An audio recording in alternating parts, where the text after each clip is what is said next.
This stuff has been selling out like crazy on the TikTok shop for the last couple of months, and rightfully so, because people know what this does now. And I wish I knew about what this did like last year, because I spent probably over $500 alone on doctor visits for my family because of that cough that wouldn't go away.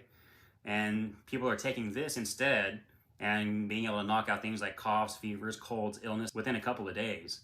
So I really wish I would have known about this way back when. So that's why I'm telling people about this now. So this will be enough to last you for a long time, because even if this costed 10 times what it's listed for, it'd still be worth it, because there's 300 of them in there and it's still less than what I paid for doctor visits last year. So I'll leave a link down below for you to be able to get some on hand, but make sure you get some of this on hand instead of buying chin diapers.